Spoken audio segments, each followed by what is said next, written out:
Welcome. Welcome to the third mental fitness class under NVFP's mental fitness program. If you weren't able to attend the other classes, no worries. Both are now available to view if you're interested. So today's class is going to stand apart from the rest, and you should be able to follow along, no trouble. It's also going to be workshop style. We're going to do some exercises together, a couple of which you're going to want pen and paper for. So if you don't have that handy, please just pause the video and go grab some a pen and some paper. Let me introduce myself. I'm Wendy Reed. I'm a certified professional coach. I integrate mental fitness practices and embodiment work into my private coaching practice. Embodiment coaching is about incorporating awareness of your body into the side of the story of the goal that you're trying to reach. And mental fitness practices help my clients quickly identify their stuck patterns and a way out. All of my coaching training is designed to help my clients get to the other side of a goal, whether it's a personal or a professional one, and whether the goal is tangible, like getting a new job or meeting a health goal, or intangible, like wanting to feel more energized by life or more fulfilled. And before we dive into today's topic, I wanted to start with a personal inquiry for you to get us primed for what is coming next. So here it is. What is a situation or outcome that at the time seemed pretty bad, and looking back now resulted in something good? Maybe not all good, right? But something good. So I'm going to volunteer an example of my own because I had plenty of time to prepare for this question. For me, one of these situations is my parents' divorce, which devastated me when I was in my early 20s. As it turns out, I wouldn't be here talking with you, though, as a coach or maybe as a wife and a mother if they hadn't divorced. My dad moved out to Arlington, Virginia from Colorado soon after my parents divorced. I came out here to visit him 2 years later. And during my 2-week visit, I found an exciting job, and I have stayed here ever since. So that's an example of something that has been a hard one, and it's been a gift. So I want you to consider for yourself this inquiry. And because this is a recording, you can pause it at any time to give yourself more time.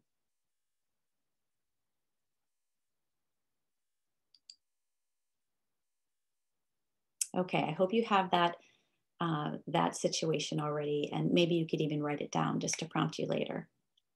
But I do want to back up a little bit and make sure that we're on the same page, just in case you haven't viewed those other 2 classes yet.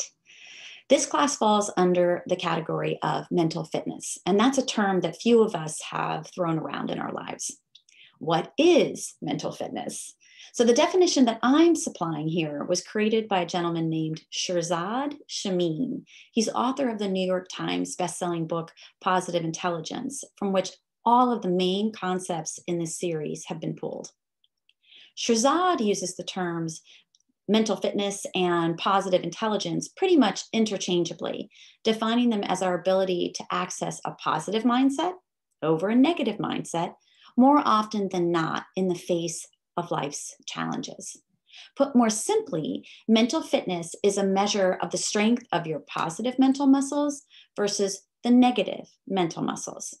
We can grow the positive and shrink the negative in a way that is literally measurable under an MRI after just 6 to 8 weeks of doing mental exercises like we're covering in these 3 classes. So what we're covering here today is not about putting on a happy face or pretending things are a way that they are not.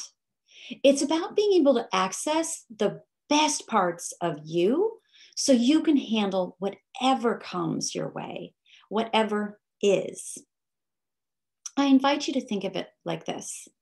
If you're not physically fit, you'd feel physical stress as you lift heavy weights. If you're not mentally fit, you'd feel mental stress, such as anxiety, frustration, unhappiness, as you handle the weighty work of relationship challenges and heavy events around you. If the challenges in front of you are feeling big and heavy, you have to train to be able to lift them. So this three-part series is built on years of research done in the fields of performance science, neuroscience, positive psychology, and cognitive psychology, as well as research that was done specifically at Stanford University on how our brains process and react to stressful situations. Today's class pulls in particular from positive psychology and cognitive psychology. And today is the third of 3 classes designed to help you begin lifting weights in the mental fitness gym. Each of these classes focused in on one of the core mental muscles identified through research to be at the root of mental fitness. We're going to delve into how to build up your sage muscle today. But real quickly, the first mental muscle that we covered in the first class is the saboteur muscle, the intercepting the negative patterns. The second is the self-command muscle, where we practice doing sensory repetitions that we called PQ reps. PQ stands for Positive Intelligence Quotient, which is a measure of our mental fitness. And we're going to do a few of those today. Building any of these 3 muscles can make a positive difference for you. When you build up today's muscle, you make it possible to convert even the toughest of situations into a gift or opportunity. Not just by getting through the tough situations still standing, like many of us sometimes hope for, but by making your life better because they happened. So the goals for today's class are to introduce you to the sage, probably a new concept to you. Explore and play with something called the sage perspective. We're going to practice the 3 gifts technique. And then we're just going to touch on the 5 sage powers and leave you with a guide in that space. But before we dig further into this class, another inquiry. I invite you to bring to mind something on your mind that is causing you stress or distress, or commonly does. It can be big, it can be small. So here are a couple of examples just to prompt you. It could be you're trying to get a new job in the middle of COVID. You may be having issues with a boss or with coworkers. Maybe you have a looming project. Maybe the holidays are feeling stressful. Maybe you're in a conflict with a family member or a friend or other. Maybe you're distressed by the divisiveness in our country right now.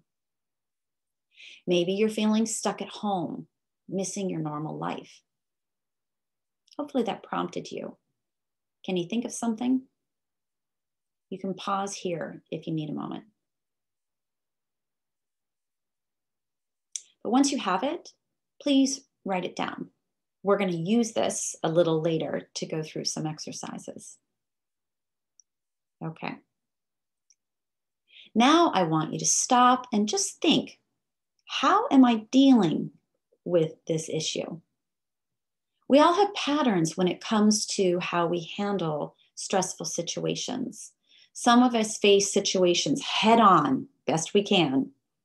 Some of us ignore or avoid the situation that's stressing us out as long as we can.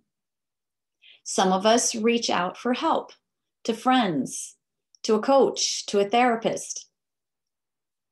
Some of us just push on through, nose to the grindstone, noticing pretty much nothing else around us. Some of us try to numb our stress with food, TV, alcohol. Some of us actively manage that stress through exercise, yoga, meditation, prayer. What about you? I want you to look at this particular situation, not you in general, but just this situation. How do you feel like you've been dealing with this? What have you been doing about it? And I really want to encourage you to approach that question as objectively as you can. Just scrub it of any judgment. Just consider it openly with some curiosity. Pause here if you need more time.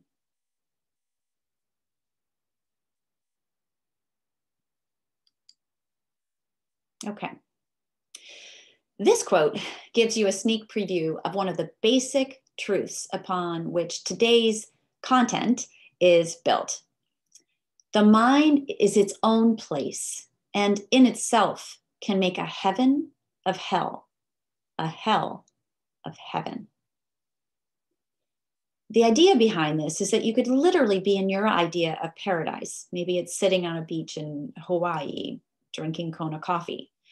And yet, if you're operating out of your survivor brain, which we're going to go into, you would be unable to experience it as paradise. What makes the difference? How you feel in a given situation or circumstance is dependent on what part of your brain is online, is active, is energized.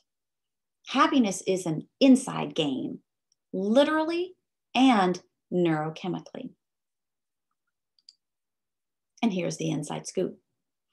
When we feel stressed, fearful, frustrated, upset, anxious, we are operating out of one side of our brain, the survival brain or saboteur brain, that comes on the scene first to any situation that feels physically or emotionally threatening. When we're feeling joyful, calm, grounded, energized, compassionate, inspired, good challenged, more positive than negative, we're operating more out of our sage brain, out of our sage self. This part of our brain is made up of our middle prefrontal cortex, parts of our right brain, and it includes our empathy circuitry. So in the first class, we explored the survival brain and saboteurs that get in the way of seeing beyond the negative, which they interrupt our ability to see the gray areas of life, the vast array of options and viewpoints available to us. We focused a lot of that class on how to identify the judge, which is the universal human saboteur that sees bad in us, bad in others, and bad in circumstances and outcomes. A total of 10 saboteurs were identified by Shirzad Chamine and his team of researchers at Stanford. They also identified, again through research, a perspective that gives us ready access to the sage mind and 5 sage powers that can be accessed from there. So here's a refresher. We know we're operating out of a saboteur when we've gone negative in thoughts, emotions, tone of voice, even certain body sensations like a tight stomach or shoulders, reacting negatively in patterned ways that are familiar to us over the years and probably familiar to those who are close to us.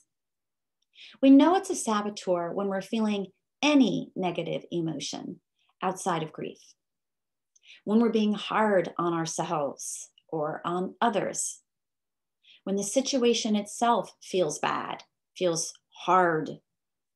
We know we're operating out of our sage if we're being positively proactive versus reactive. We're making conscious choices based on what is versus what we wish were or weren't true. We are limitless here with a full spectrum of options and possible endings, endless creativity and deep curiosity. Our motivation here is pull motivation. We want to act and we're engaged. It's ease and flow. And our sage operates from the sage perspective, which we're going to go into. And by the way, if you missed the first class, here is your invitation to find out what your go-to saboteurs are by taking a free assessment at positiveintelligence.com. This can help you quickly recognize when you're in your own brand of saboteur mode. So assuming the sage perspective is how we activate our sage brain, or it's one solid way. The perspective is that every outcome or circumstance can be turned into a gift and opportunity. If you want to resolve a problem in a way that actually brings the best of you to the table and gets results that can deliver positive impact in the moment and even for years to come, this is a perspective that can get you there. But to apply it, you need to accept that every outcome or circumstance can be converted into a gift and opportunity, not just the easier ones, all of them, in time and through growing this sage muscle. So all distress is self-generated. To be more precise, all of your distress in the forms of anxiety, disappointment, stress, anger, shame, guilt, all that makes you suffer in your mind is generated by your saboteurs. These same saboteurs would have you believe that your distress is an exception, that there's no way around it given the nature or severity of what you're dealing with. So for example, how could I not be upset after making such a big mistake? How could I not be furious with my child for being disrespectful? How could I not be constantly frustrated by the incompetence of the people on my team with so much on the line? How could I not be disappointed about the holidays when this is the first time we've all been apart? The answer is always the same. Activate your sage to deal with the situation, and you'll feel very different. So in the second class, I read a story from a children's book that I love called Zen Shorts. I have one more story for you from the same book that just seems suited for today's topic. It's a well-known Chinese parable. It's also known as the stallion story, but we're going to read it here today as the farmer's luck. There once was an old farmer who had worked his crops for many years. One day, his horse ran away. Upon hearing the news, his neighbors came to visit. "Such bad luck," they said sympathetically. "Maybe," the farmer replied. The next morning, the horse returned, bringing with it 2 other wild horses. "Such good luck," the neighbors exclaimed. "Maybe," replied the farmer. The following day, his son tried to ride one of the untamed horses, was thrown off, and broke his leg. Again, the neighbors came to offer their sympathy on his misfortune. "Maybe," answered the farmer. The day after that, military officials came to the village to draft men into the army to fight in a war. Seeing that the son's leg was broken, they passed him by. "Such good luck," cried the neighbors. "Maybe," said the farmer.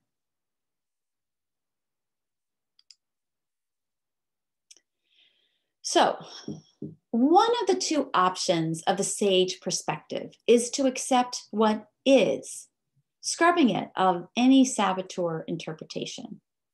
You can choose to stay there with acceptance, come to peace with what is, like the farmer. Or you can decide to convert it now, next week, or at some point in the future. The sage perspective is the exact opposite of that of the top saboteur, the judge, whose assumptions most of us have accepted without question for most of our lives. It asserts that many outcomes or situations are bad, certainly not gifts, and are therefore legitimate reasons to be and stay in distress. It denies, resents, or outright rejects what is. The moment we allow ourselves to go into or stay in distress is the moment we have validated the judge's perspective. This pollutes the waters and causes friction for us as we try to handle what's going on. It also wastes precious moments of our life because we're living them in distress. In the stallion story version, instead of maybe, the farmer there says, who knows what is good and what is bad? When our judge tells us that something is bad, we need to take that perspective with a grain of salt or even dismiss it outright. While our judge thinks it knows something is good or bad in the moment, the truth is it doesn't. It doesn't know. Its assumptions are based on the fear that it knows, and it always exaggerates the negative. The judge has tunnel vision because it lives in our survival brain that literally needs events to be seen simplistically. This way, that way, good, bad, so we can act quickly to defend ourselves from danger right now. Don't want us having to think it through. The judge is not focused on the long-term possibilities, ever. And of course, our lives do not stop at the end of our response to a given situation. They keep on going. So just like in the farmer's story, we don't know what comes next for him or for his son. No matter what happens to the farmer, though, we know he's not going to lose any sleep over it. He clearly has a well-developed self-command muscle with his ability to just let it go. When we allow the judge to put us in distress, we problem solve from distress. And this can have a snowball effect, making sure that the bad situation remains bad and reinforces the judge's perspective. The sage has the same snowballing effect in reverse. It moves you into action, not out of feeling bad, but out of things like empathy, inspiration, the joy of exploration, a desire to create, a need to contribute, an urge to find meaning or purpose, even in the worst of times. Every outcome simply points to the next step you can take to create a positive outcome. It's one positive step at a time for the sage. So, which of the two perspectives is true? The answer is whichever you believe becomes true. Now, there are some key differences between what we're talking about with the sage perspective and the perspective that the farmer took. The farmer sits back passively and he waits for a bad thing to turn to good and vice versa, understanding that you never know what is good and what is bad, and that there's a longer view. His approach is a peaceful one, but it's also kind of feeling like he's just sitting back and watching life go by with a sense of maybe some magical thinking. What we're talking about today is not about magical thinking, and it is not at all passive. The sage perspective holds firmly to the idea that every situation or outcome can be converted into a gift or opportunity, not as a leap of faith, but as a self-fulfilling prophecy. In the end, it's not about luck at all. It's about bringing powerful perspective to the table and actively turning that perspective into your reality. Perhaps your faith teaches that everything happens for a reason. The sage perspective, while it doesn't require faith at all, it fully aligns with this, and it adds ingredients that consistently bring that concept to life. So when an event or outcome happens that causes you stress, your own personal 911 alert comes in, this is your moment of choice. Hold on to the negative response and take the path of the saboteur in your brain that declares the situation bad? Or do you take the sage path that says, hold on now, let's pause. Let's get into neutral by doing some PQ reps, which I'm going to show you, and consider what's going on and how could this be converted into a gift and opportunity? Do you go down that path that says, your distress is totally valid. Let's hang out here. Let's push through, come hell or high water? Or do you go down the path that says, hey, thanks for the signal. I'll take it from here. I can convert any situation or feeling into a gift.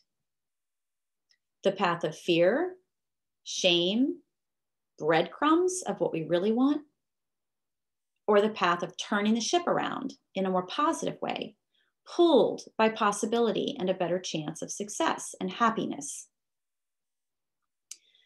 Okay, so if your mind is going to the toughest events you might face or have faced in your life, know that weightier events and crises are harder to shepherd down the sage path, and they take greater mental fitness. The sage perspective doesn't have to be acted or delivered on instantaneously. You just need to believe that it can be converted in time. Only a black belt in this work, a Jedi, could turn an event like their house burning down, for example, and make that a quick conversion into a gift. But for smaller events, you will be able to do it faster and more easily over time. So I invite you to practice converting smaller problems, things like being stuck in traffic and late for an appointment, burning dinner, not being able to take the trip you'd planned. Start with those and think of it like training. You're starting with lighter weights. So we're going to stop for a second because I'm wondering if anybody's hearing anything like this in their minds right now. Are you kidding me? Life doesn't work like this. This is magical Pollyanna thinking. Things happen. There's nothing you can do about it. You feel the way you feel, and it's not a choice. This is ridiculous. So there is a reason that the SAGE class is offered last. When we are new to this material and haven't done any work recognizing and intercepting the negative thought patterns, nor have we learned what to do when we've been triggered, this can look and sound downright crazy. Maybe insulting in some way or offensive as you consider the types of life events that you've been through or are going through now. And I get that. I'm not a black belt in the SAGE perspective yet. So we each need to be in the right state of mind for this work, which is what the first and the second classes help lay the groundwork for. Our saboteurs will put this process down and call it names. If that is where you are, just notice that. And then I gently invite you to stay with me here and listen as openly as you can. So with that said, I am calling a PQ rep pause to demonstrate what we mean by that concept if you missed the second class, and also to help you take some of this in better.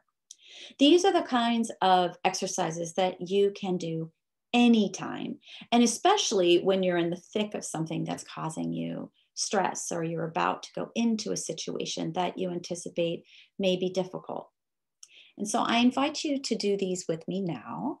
And to do that, I invite you to get comfortable in your seat if you're not already, and take a deep breath with me.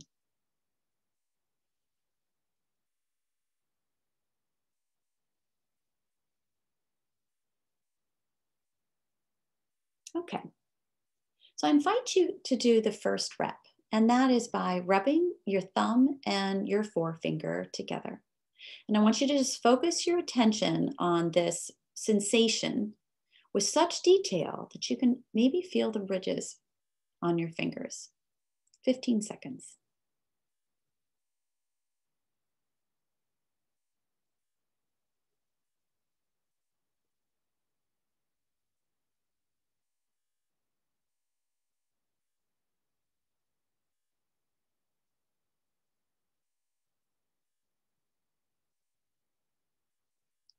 Great. Now I invite you to rub your palms up and down, noticing only the sensations of touch. 100% of your focus is on isolating the sense of touch. Maybe it's texture, temperature, moisture. 15 seconds.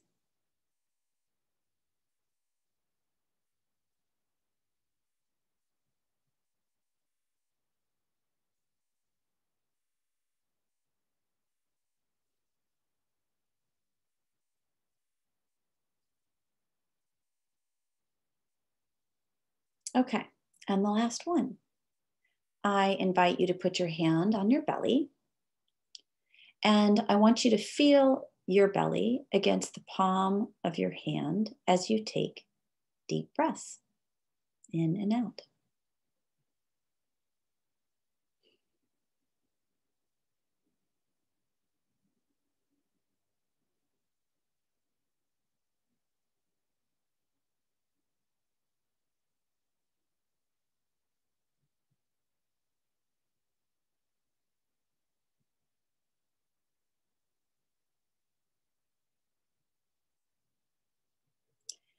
Great. And when you're doing these exercises, if your attention wavers at all, no biggie.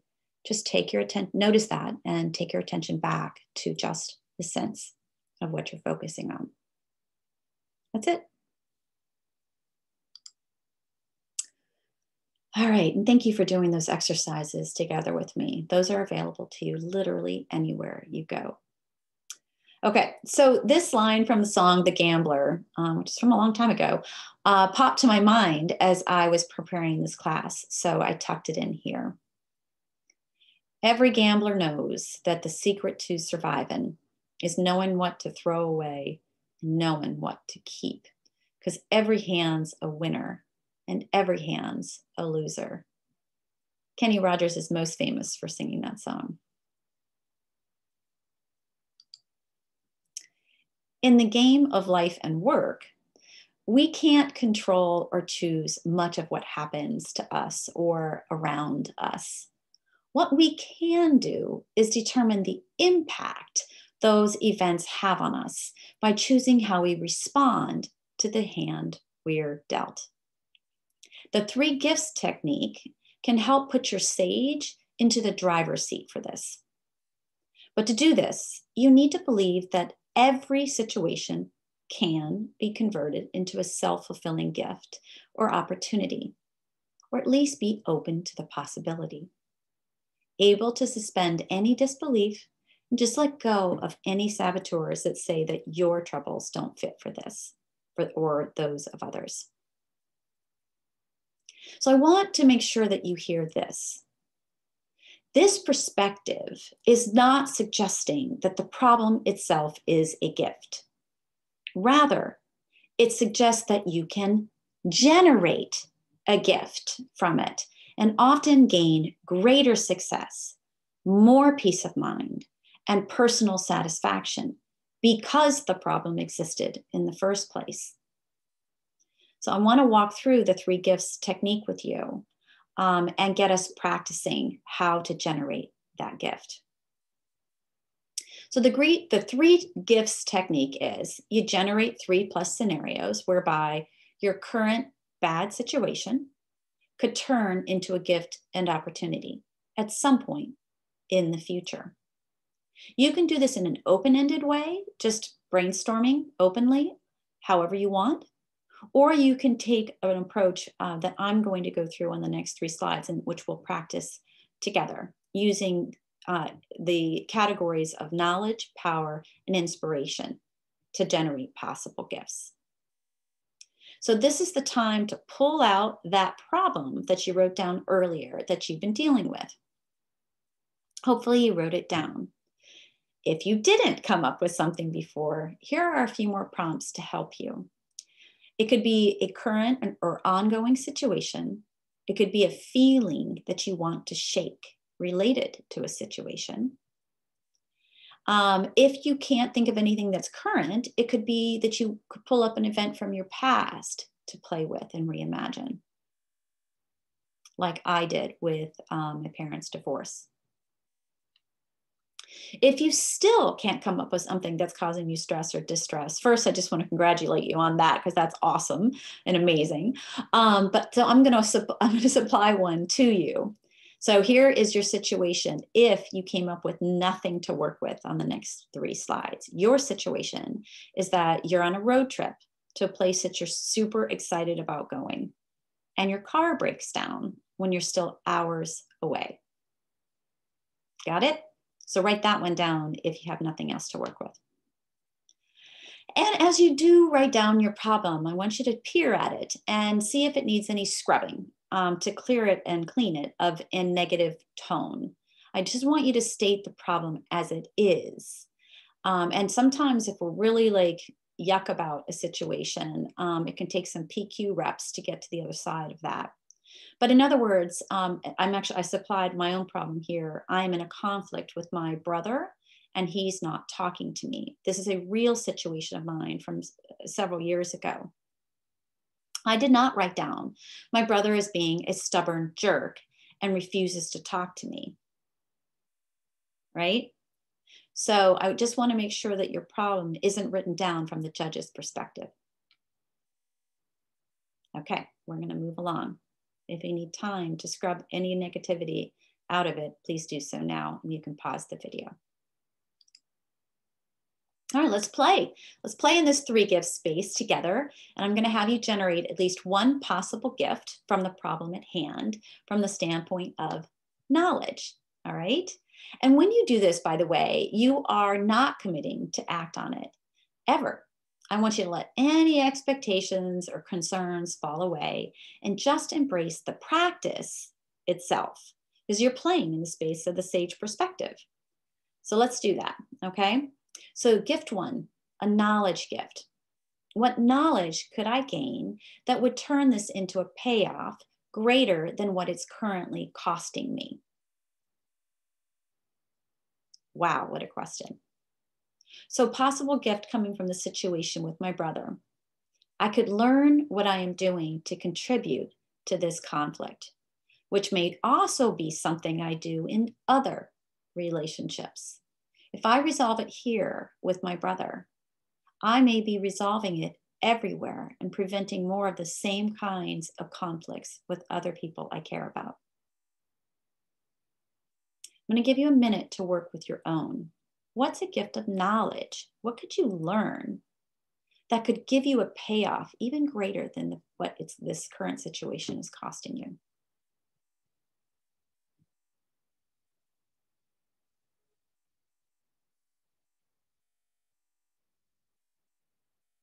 Feel free to pause the video. Okay, now we're going to look at it from a different angle, from the standpoint of power, like powerlifting. What strengths or qualities would I need to build up to meet the weight of this problem? And if I did this, what becomes possible in other parts of my life? So a possible gift, and this one's coming again from the example with my brother. I'm angry, and I was so angry at the time. Perhaps I can grow my ability to let this feeling go. That would be the self-command muscle that we worked on in the 2nd class. And I could grow my ability to empathize, which is a sage power that we're going to cover. These strengths could then extend to others with whom I'm not in agreement. How about for you? What strengths or qualities would you need to build up to meet the weight of this problem? What kind of an impact, if you got those strengths up and running for this situation, how could that have positive impacts for other parts of your life? You can pause the video here to work on this.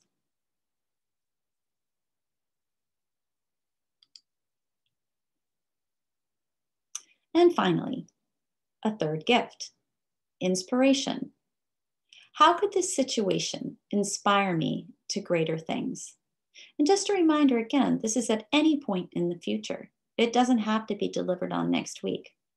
But I want you to really stretch your imagination. What's possible? How might this situation inspire me to greater things? The possible gift I generated here, as it turns out, has become a self-fulfilling prophecy. Working this through successfully, perhaps I could use it as an example to inspire and even train others so they can more readily get to the other side of heart-wrenching conflicts. All right, I want you to work on this for you.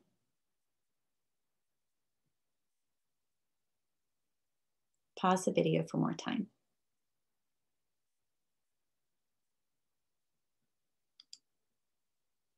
Terrific.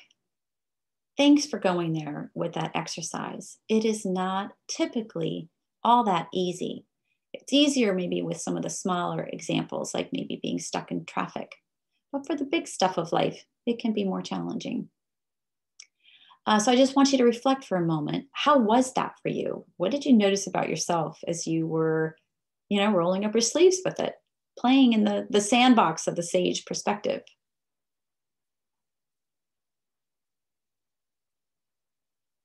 Was there anything that surprised you about that?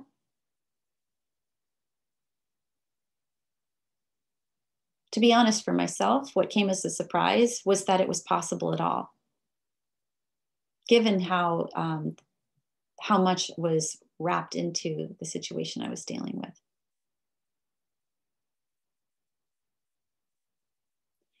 And then finally, what insights are you taking away from this?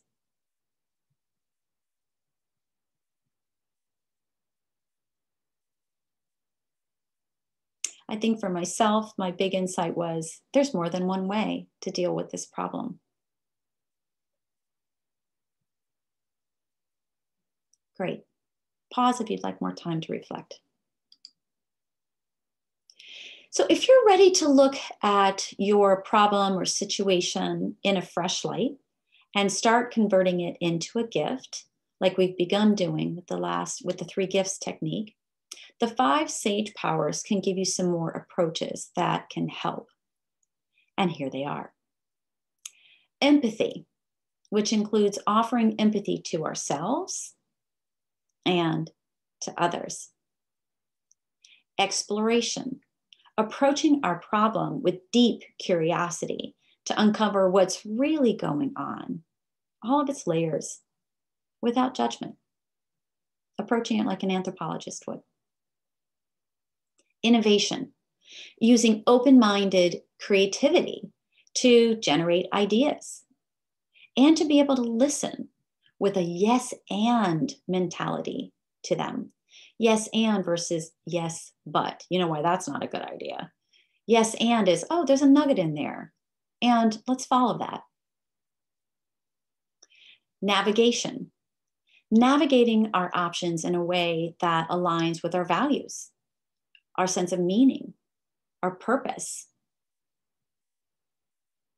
And finally, activation, taking clear, laser-focused action, unencumbered by the noise of our saboteur thoughts. So these are the powers that can take a gift idea and turn it into the gift that keeps on giving. You can try any or all of them for your current situation and any situation. And I encourage you to do that from a neutral frame of mind, which we can get to by doing PQ reps or some other form of redirecting of our mind. It may be for you meditation or yoga or prayer. But I highly recommend the PQ reps. Okay, so we're not going to go into detail today on specific ways to dial up each of these powers, but I am providing you a guide that you can reference later in these slides. This table gives you a sense of when you might want to dial up each power. Maybe one of them, maybe all, depending on what your particular situation or challenge is. So for example, the empathize power.